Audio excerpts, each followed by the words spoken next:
Really, as we are making this drug more available with legalization, we're changing the norms. We're changing the norms. We're going to actually go just by probability, as Kevin was saying, going to see more young people taking drugs. And the brain, of course, is developing, and that's when it's most sensitive to harmful effects.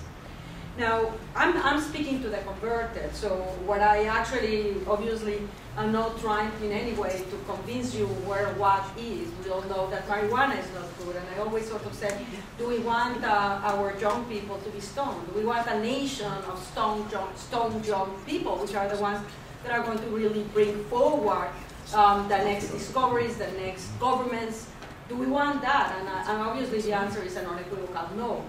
But somehow we are missing what it really means to have the legalization of marijuana come through in this country. And I mean, I actually been surprised because I get asked that question by very, very smart people, including my sister who lives in Mexico. And she says, Nora, but the level of crime that we have with drugs is incredible. We should just legalize. And I always say, you know, this notion of legalization as a solution is a solution brought out of despair.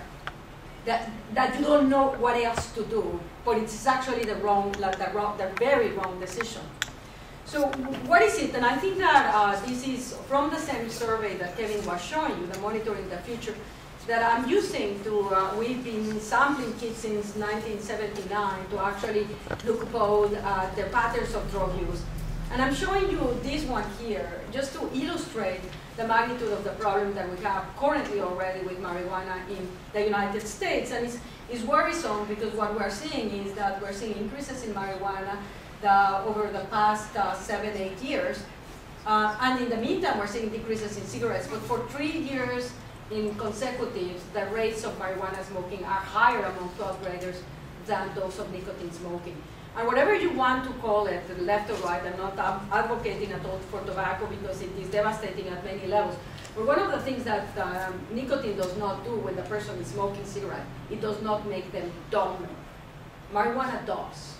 And so when you're a 12th grader and you're trying to study, the consequences of not being able to memorize and learn are not going to be trivial. And of course, that's not the case for cigarettes. So we need to recognize that these numbers are telling us something very fundamental about what's happening. Now think about it also. The other thing, this is an indicator of past month use of marijuana versus cigarettes. But there's another indicator that actually even worries me more out of Monitoring the Future, which is regular use of marijuana among 12th graders. Now these are kids at school. And it's at its highest it's ever been, and it's 6.5% of 12th graders are smoking marijuana. That number is extremely high considering that one of the consequences of regular marijuana use is dropout. So indicating that the pattern of regular use of those age range is likely to be higher. And it is at that range that you're likely to have the most adverse effects. So we have a serious problem vis-a-vis the prevalence rates of marijuana and vis-a-vis the attention that has been garnered initially by the medicalization of marijuana and subsequently by the notion of legalization, a negative impact in terms of attitudes, considering marijuana less harmful, and at the same time seeing more people taking it. And that's actually quite predictable. There's been a massive amount of knowledge regarding the effects of cannabinoids in our brains and in our body. Cannabinoids are extraordinarily important in regulating a wide variety of functions. And our body produces endogenous cannabinoids that activate exactly the same receptors as marijuana. Now, the main active ingredient of marijuana is delta-9 tetrahydrocannabinol, or 9-THC. This is actually very potent. It's very rewarding, reinforcing. However, when you smoke marijuana, you don't only ingest THC, you actually ingest a wide variety of cannabinoids. So when we're addressing the issue of medical marijuana, or when we're addressing the issue of adverse consequences with marijuana, it has been very difficult to get a hold of because two things have been changing. Number one is the quantity of 9-delta-tetrahydrocannabinol has gone from 2% 20 years ago to, in some places, 20%.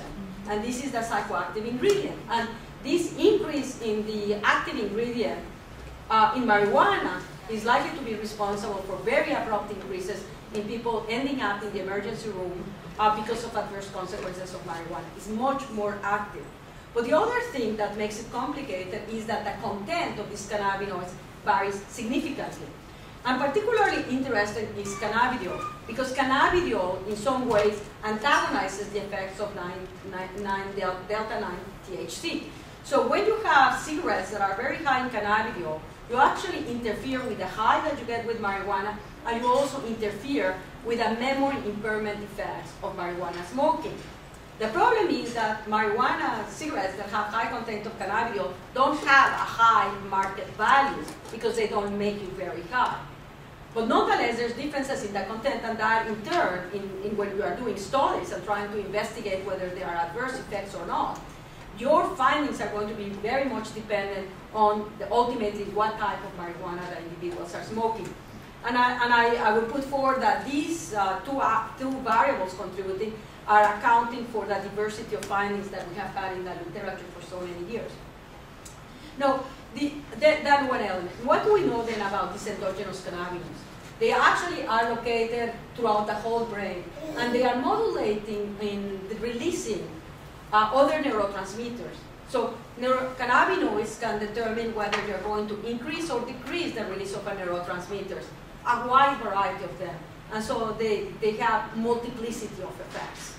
And there are two different types of receptors, cannabinoid CB1 and CB2 receptors, and they have opposite actions in the brain.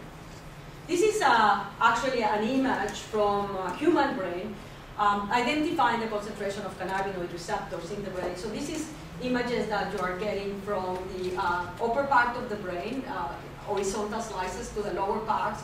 And the colors here represent the density of cannabinoid receptors. And you see that they are basically all throughout the human brain. And indeed, cannabinoid receptors are one of the most ubiquitous. The highest levels of any one receptor relates to these cannabinoid receptors, just to get you an idea of what cannabinoids are, why they are important. If you look at it, for example, in the prefrontal cortex, this is likely to get involved with involvement of cannabinoids in regulating cognitive function. In the hippocampus, they are likely to be involved in memory. They're also very much involved in mood, and very importantly, they're also involved in motor coordination. So as of now, it's very difficult to come across almost a function for which cannabinoids do not exert some regulatory role. But very relevant to what we're trying to make people aware of is that the cannabinoids play a fundamental role in the development of the human brain, the architecture of the human brain. So their role as our brain is developing from fetal development to childhood through adolescence to adulthood, and your brain is changing a lot, enormously. Those changes are driven in part by cannabinoid receptors. And so the question that we have to put ourselves, and that's why I say I think that we need to focus in young people. What are the consequences of starting to disturb such a well-orchestrated process that it has evolved over years and years of evolution to have a complex brain as ours? What happens we all of a sudden flood those cannabinoid receptors when they are actually, those systems are driving the organization of the human brain? Now, the first question, and people say, well, is it harmful? Well, is it addictive? And I'm going to sort of say that is an unequivocal yes, because that's another one of the arguments that people say, no, it's not addictive. Well, if you compare across different types of drugs, it is true that some of the drugs are more addictive than others, and this represents the percentage in average of people that when they get exposed to the drug are going to become addicted. And in the case of cannabinoids, it's approximately 10%. And so we use that number in general for any particular type of drug. Any individual exposed to a drug, approximately 10% will become addicted. Certainly some like cocaine and heroin are more addictive. And in the case of tobacco, one of the fallacies here, and people say it's more addictive than other drugs, not in animal models. One of the factors why you have such a high percentage of people becoming addicted to tobacco is that it's very easy to get regular access to it. So your frequent exposure increases the likelihood that you become addicted because it is ultimately a legal drug. But marijuana, 10% of those kids that are exposed to marijuana will become addicted. So as our numbers are coming up, that explains why we're also seeing an increase in individuals becoming dependent to it. The other aspect that we need to address, and very relevant to the developing brain, is there is evidence from epidemiological studies, and now also from animal experiments, that early exposure to marijuana, or in animal experiments, cannabinoid, drives the reward system to the effects of other drugs of abuse. And this was actually seen in epidemiological studies that compare the rates of actually the odds ratio, which is basically your risk of becoming addicted to a wide variety of drugs, whether it's abuse or dependence. Now we don't have that distinction, by comparing those individuals that had started smoking marijuana before age 17 versus those that started after age 17. And what you see here is the increases in risk as a function of having started before age 17 when compared with those after age 17. And whether you use the diagnosis of use or abuse dependence, what you see is that early exposure to marijuana significantly increases the risk for abuse and dependence of a wide variety of drugs. And it is the concept that we bring forward when we say this is a gate drug. And biologically, of course, what researchers are investigating is what is it that cannabinoids are doing to the developing brain that then makes it much more sensitive to the rewarding and abuse-dependent effects of other drugs. And so as we make this drug more available, what you're going to start to see is we can predict not just an increase in the dependence of marijuana itself, but you will also start to see increases in dependence for illicit substances. Now, independent of addiction, which is of course a very negative thing for your brain, the question that I always get asked is, does marijuana use negatively affect the brain? And there's a massive amount of studies, but it is very difficult to bite on them, because some studies show, yes, it significantly impairs certain functions. And what I can say consistently, if you're intoxicated, your cognitive performance goes way down. You are dumb. You become dumber. The question is that the issue is that long lasting. And so that is where a lot of the work has gone and the arguments has gone. Well, it's not so bad if you are dumber for one night. Well, my point again is, if you're dumber for one night when you're supposed to be studying, it's not so trivial. But is it possible that people that take marijuana regularly, are they going to become dumber for a long period of time when they are not taking the drug? Or could marijuana be doing other things?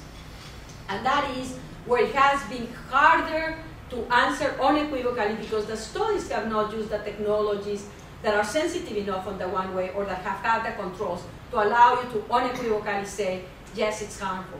So whenever people have come to me and said, Nora, why don't you come up and say there is evidence that marijuana is harmful? I've been very reticent. I say it's not good for you, but to say unequivocally it harms your brain long term, because I think that coming up with a statement where you don't have solid evidence puts you in a very weakened position. But this is starting to change, and now there are some very solid findings that are going to be very difficult to counterattack vis-a-vis the experimental design.